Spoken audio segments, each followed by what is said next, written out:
모세를 통하여서 요단 동쪽 지역에 정착했던 루벤 자손, 갓 자손, 므낫세 반지파에 대한 기억을 소개하고 있습니다.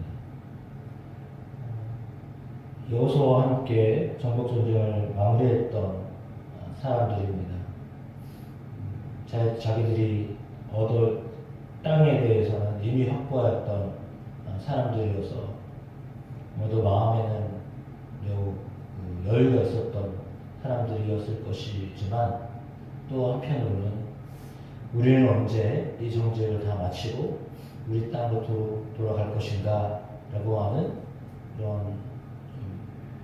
그런 마음도 있었을 것 같습니다. 그러니까 이들은 심정적으로 볼 때 괜히 동족을 위해서 전쟁에 참여한 것 아닌가라고 하는 그런 후회 섞인 마음도 없지 않아 있었을 것 같습니다. 우리가 얻을 땅 그것만 차지했으면 되는 건데 이 전쟁이 이렇게 오래 갈까라고 하는 생각을 품었을 수도 있습니다. 그런 걸 보면 루벤 자손, 갓 자손, 므낫세 반지파가 한편으로 보면 약삭빠릅니다. 다른 지역을 어떻게 분배받을지를 모르기 때문에 빨리 자리를 차지하자라고 하는 그런 계산하에 먼저 이곳을 달라고 했을 수도 있습니다. 그러나 그것이 이루어지기까지는 상당한 시간이 걸려야 했습니다. 그러나 그들이 또한 그 약속을 지키기 위해서 열심으로 또 함께 전쟁에 참여했었던 것도 한 사실입니다. 어찌 보면 이 모세를 통하여서 주겠다고 하였던 땅이었기 때문에 여호수아가 번복할 수도 없었습니다. 너희는 뭐 그렇게 빨리 정해가지고 다른 지파의 마음들을 흔들리게 하냐, 너네만 생각하냐, 뭐 이런 얘기도 하지 않았습니다. 속으로는 다른 지파들이 그럴 수도 있죠. 같이 하고 나중에 분배받지. 뭐가 급해가지고 저렇게 자기들한테 땅 안 줄까봐 저러냐고 이렇게 할 수도 있습니다. 그러니까 어찌 보면 이 두 지파 반이 상당히 손빠르게 움직인 것은 사실입니다. 그러나 또한 약속을 한 것에 대해서 여호수아도 지켜줬고 이들도 또한 우리도 동참하겠다라고 해서 적극적으로 전쟁에 참여했던 것도 사실입니다. 그래서 이들은 모세를 통하여 약속받았던 그 땅의 경계들이 어디서부터 어디까지다라고 하는 것을 오늘 다시 한번 기록으로 남겨 놓았습니다. 하나님은 이들에게 가족을 따라서 기업을 주었다라고 이렇게 말씀하고 있습니다. 루벤 자손과 갓 자손과 므낫세 반지파에게 동일하게 다 가족대로 주었다라고 했습니다. 아마도 그렇다면 가족이 많으면 많은 땅을 주었을 것이고 가족이 좀 적었으면 적은 땅을 주었을 것입니다. 그리고 그들 안에서 이 모든 일들이 그 안에서 또한 역시 어떤 방식으로 주었을까라고 했을 때 우선은 가족대로였다라고 했습니다. 그러니까 공정하게 사람이 많으면 많은 대로 주었을 것이고 그리고 이제 그 지역의 또 상세한 지역 안배를 어떻게 했을 것이냐 그건 성경에 기록되지 않았지만 제비를 뽑아서 했던 것과 같이 아마도 그렇게 지역을 나누고 또 그 지역 안에서 제비를 뽑아서 하거나 아니면 원하는 대로 해거나 정확하게 성경 오늘 본문을 봐서는 알 수는 없습니다. 그러나 분명한 사실은 많으면 많은 대로 적으면 적은 대로 기업을 주었다라고 하는 것이 성경에 나와 있는 사실입니다. 오늘 이렇게 그들에게 하나님이 땅을 분배하셨습니다. 물론 여호수아라고 하는 인물을 통하여 하나님이 땅을 분배하셨지만 그들에게 전쟁에 참여했던 그들 안에 하나님의 방법대로 그들이 얻은 땅을 이렇게 공개적으로 이야기하면서 경계가 어디까지인지를 말씀하고 있습니다. 사람에게 있어서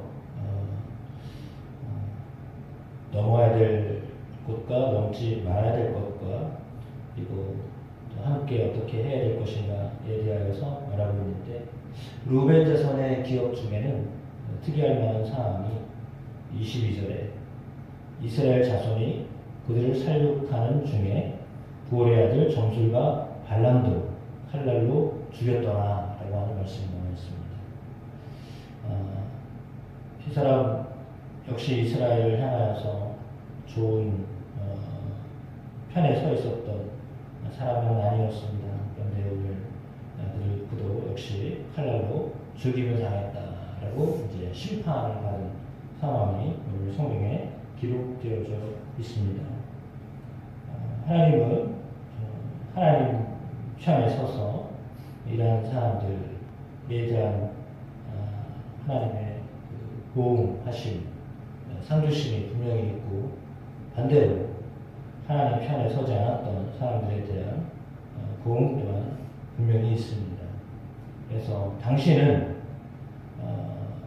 이렇게 저렇게 할 수 있다라고 하는 아주 높은 위치에 있었던 사람처럼 보였지만, 죽음을 당할 때는 똑같은 입장에서 아무리 점술가였어도, 여기서 나오는 점술가라고 하는 것은 꽤 위치 있었던 사람을 말하는데, 위치 있었던 사람이라도 똑같이 취급을 받았습니다.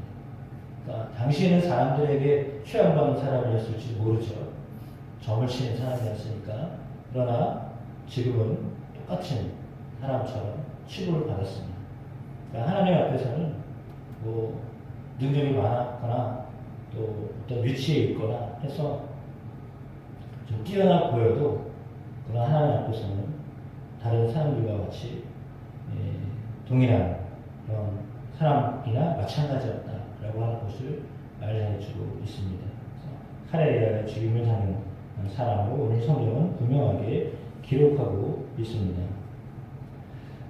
그리고 또한 우리 본문의 말씀을 통하여서 우리가 깨닫게 되어지는 그것은 33절 말씀에 다시 한번 레위 지파에 대한 말씀을 반복하여 하고 있습니다. 레위 지파에게는 모세가 기업을 주지 않았다 이렇게 말합니다. 그들에게 말씀하신 것처럼 이스라엘 하나님 여호와께서 그들의 기업이 되심이었더라. 오늘 찬송가 435장 찬양처럼 나의 영원하신 기업 되시는 하나님, 그 하나님을 기업으로 삼고 살아야 하는 존재들이 레위 지파들이었습니다. 하나님을 기업으로 받은 사람들, 어찌 보면 가장 복 있는 사람들입니다. 땅에서는 땅 한 평 없지만 그러나 하나님을 기업으로 받은 사람들입니다. 그래서 하나님의 나라를 위해서 사는 사람은 땅에서 뭔가를 없어도 하나님이 기업이 되시기 때문에 이 땅에서의 어떤 평가보다도 하나님 나라에서의 평가를 기대하며 사는 사람들입니다. 사람들이 볼 때는 별거 아닌 사람처럼 보여줄 수 있어도 하나님이 보실 때는 하나님을 기업으로 삼고 살았던, 오직 하나님만 보고 살았던 사람들이었기 때문에 하나님 그들을 복되게 하십니다. 귀하게 여겨주십니다. 동일합니다. 그것이 사역자이거나 사역자가 아니거나 하나님의 나라를 위해서 헌신하고 수고하고 산 사람은 하나님이 하나님의 나라에서 하나님이 보상하십니다. 그러니까 이 땅에서의 어떤 보상이 없는 것 같아도 하나님이 기업이 되시기 때문에 하나님의 것을 하나님이 우리에게 은혜를 더하여 주시는데, 하나님이 기업이 되신다는 사실은 아주 오싹한 이야기입니다. 하나님이 전부가 되신다는 사실이기 때문에 이건 정말 말로 표현할 수 없는 그런 은혜입니다. 우리가 하나님이 우리의 기업이 되신다라고 할 때 우리에게는 결핍이 있을 수 있고 부족이 있을 수 있지만 그럼에도 불구하고 하나님이 우리의 기업이 되셔서 우리를 이 땅에서 살아가게 하시되 하나님께서 친히 우리를 책임지신다라고 하는 이야기입니다. 하나님 책임져 주시는 삶을 살게 하신다라고 하는 것이죠. 그래서 땅을 기경하거나 뭐 이런 일들은 하기는 했겠지만 그러나 자기 이름으로 되어지는 것이 하나도 없었던 사람들, 그럼에도 불구하고 하나님이 그들을 살게 하셨던 것처럼 어쩌면 우리의 삶의 방식은 하나님을 기업으로 삼고 살아갈 때 하나님 책임져 주시는 삶입니다. 그 삶이 복 있는 삶인데 그런 삶을 하나님께서 인도하시고 하나님께서 붙들어 주시는 그런 삶을 살게 되시기를 주님의 이름으로 축복합니다. 류용열 목사님이 납작 엎드리기라는 책에 이런 글을 남기셨습니다. 필립 연시가 하나님 당신께 실망했습니다 라고 하는 책에서 하나님 앞에 고백하는 내용이 있는데, 당신은 하나님의 사랑을 느끼지 못할 수도 있지만 그렇다고 해서 하나님이 당신을 사랑하시지 않는 것은 아니다. 하나님은 당신을 훨씬 나쁜 것에서 보호하시고 당신에게 더 좋은 것을 주시고 당신도 미처 알지 못한 당신의 필요를 채워주시기 위해 당신을 고통 중에 있도록 두시는 것인지도 모른다. 하나님이 아무것도 하시지 않는 것처럼 보인다 해서 당신을 잊으신 것은 아니며 이는 오히려 당신에 대한 하나님의 높은 뜻과 깊은 사랑을 나타내 준다. 하나님이 침묵하시는 것 같습니까? 그렇더라도 그분이 우리를 잊으신 것은 아닙니다. 하나님은 여전히 그 자리에 계십니다. 내 마음 중심에 누구를 모시고 있습니까? 내 주 되신 예수 그리스도를 모시고 있습니까? 주님이 나의 기쁨, 삶의 의미, 진정한 목적, 보람이 되고 있습니까? 아무리 교회를 열심히 다니고 성신의 말씀을 가르친다 하더라도 주님으로 말미암아 가득 차는 만족을 누리지 못한다면 우리는 결국 세상을 부러운 눈으로, 때로는 불평 섞인 눈으로 바라보게 될 것입니다. 주님이 아닌 세상 것을 추구하게 될 것입니다. 어떤 기도보다도 이런 기도를 해야 합니다. 주님, 저는 주님을 원합니다. 주님을 믿으면서 세상을 부러워하는 것이 아니라 주님 한 분만으로 충만한 만족을 누립니다. 그러니 주님으로 저를 가득 채워 주옵소서. 이 기도가 우리의 기도가 되기를 소망합니다. 기도하겠습니다. 하나님이 우리의 기업이 되시고 하나님이 우리의 전부가 되시고 하나님이 우리를 인도하시고 하나님이 우리를 보호하시고 하나님이 우리와 함께 하심을 믿습니다. 레위 자손에게 기업이 되신다고 말씀하셨던 하나님, 모든 믿는 사람들의 기업이 되어주시고 하나님을 의지하는 만큼 하나님이 또한 책임져 주시고 인도하시는 하나님이신 줄로 믿습니다. 그 하나님을 의지하며 나아갈 때 때로는 골짜기와 같은 곳을 지날 때도 있고 광야 같은 땅을 지나갈 때도 있고 메마른 곳에 있기도 하고, 그러나 그럼에도 불구하고 그곳에서 샘을 내시고 그곳에서 만나를 먹이시고 그곳에서 메추라기를 주시고 그곳에서 반석에 샘을 솟게 하시는 하나님을 경험하는 우리의 삶이 되게 하실 줄로 믿습니다.